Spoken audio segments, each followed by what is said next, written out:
Hello అండి, నా పేరు డాక్టర్ మనోజ్ చక్రవర్తి. నేను సీనియర్ ఆర్థోపెడిక్ సర్జన్ యశోద సోమాజిగూడలో పనిచేస్తున్నానండి. ఇవాళ మాట్లాడే టాపిక్ పేరు ఏంటంటే, కామన్గా మనకు వినిపించేటప్పుడు తల తిరుగుతోంది, మెడల్ నొప్పులు వస్తున్నాయి, తలలు తిరుగుతుంది అనేది కామన్గా చాలామంది పేషెంట్స్ వస్తుంటారండి. ఇది సాఫ్ట్వేర్ ఇంజనీర్ కావచ్చు, లేకపోతే మిడిల్ ఏజ్ వాళ్ళు కావచ్చు, లేకపోతే ఓల్డ్ ఏజ్ కావచ్చు, చాలామంది పేషెంట్స్ చుట్టూ తల తిరుగుతుంది అండి అని వస్తూ ఉంటారు. సో మా దగ్గరకు వచ్చినప్పుడు మేము కొంచెం వాళ్ళని ఇవాల్యుయేట్ చేసి, కావాలంటే ఎంఆర్ఐ లేకపోతే ఎక్స్రే తీసి మెడలో ప్రాబ్లం ఉందా చూస్తామండి. మెడలో కనుక ఏమీ ప్రాబ్లం లేదు అంటే అప్పుడప్పుడు ఈ నరాల ప్రాబ్లం అనేది దీన్ని వర్టిగో అంటారండి. దీంట్లో రకరకాలుగా ఉంటాయి. పొజిషనల్ వర్టిగో అంటారు, లేకపోతే ఇతర వర్టిగో ఉంటారు. సో మేము మాత్రం మా ఎముకల ప్రకారం మేము ఎక్స్రే కానీ లేకపోతే సిటీ స్కాన్ ఎంఆర్ఐలు తీసి, సో కొంచెం ఎముకలు అరుగుతున్నాయా, స్పాండిలైటిస్ ఉందా అని మేము నిర్ధారించుకొని వాటికి తగ్గ ట్రీట్మెంట్ ఇస్తాం. సపోజ్ మా దాంట్లో మా ప్రాబ్లం కాదు, నరాల ప్రాబ్లం ఉంది అంటే న్యూరాలజిస్ట్ దగ్గర పంపిస్తాం.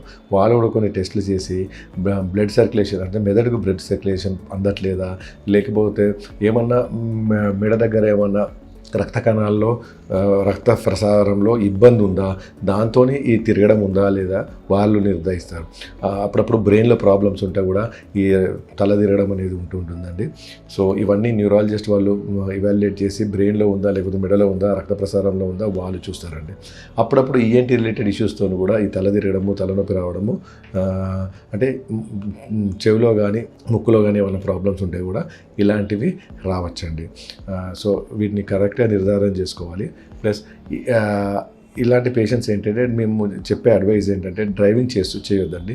డ్రైవింగ్ చేస్తే వాళ్ళకి ఇబ్బంది, ప్లస్ రెండవది ఏంటంటే ఇతరులకు కూడా ఇబ్బంది కలగడానికి మీకు ఆస్కారం అవుతుందండి. మీరు వెంటనే డాక్టర్ దగ్గరికి వెళ్ళి సంబంధించి ఇది ఎముకల ప్రాబ్లమా, నరాల ప్రాబ్లమా, ఈఎన్టీ ప్రాబ్లమా, లేకపోతే అప్పుడప్పుడు కంటి ప్రాబ్లమ్స్తో కూడా ఇలాంటివి రావచ్చండి.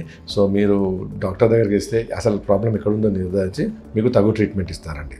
ప్లస్ ఇలాంటి పేషెంట్స్ ఏంటంటే సడన్గా పడుకొని లేవకూడదు. పడుకునేటప్పుడు లేచేటప్పుడు నిదానంగా పడుకోవడం, నిదానంగా లేచి కూర్చోవాలి. సడన్గా లేచి కూర్చొని నడవడం అలాంటివి చేయకూడదు. సో పడుకున్న వాళ్ళు మెల్లిగా కూర్చొని కొంచెంసేపు కూర్చున్నాక మెల్లిగా లేచి నడవాలి. కానీ సడన్గా లేచి నడిచినా కానీ, సడన్గా పడుకున్నా కానీ ఇలాంటివి ఇలాంటివి తల తిరుగుతుంది, లేకపోతే మన చుట్టూ ఉన్న వస్తువులు గుండ్రంగా తిరుగుతున్నాయనే భావన కలుగుతుందండి. ఇది చాలా ఇబ్బందిగా ఉంటుంది పేషెంట్స్కి. సో వెంటనే డాక్టర్ దగ్గర వెళ్ళి దీనికి ట్రీట్మెంట్ తీసుకోవాలి.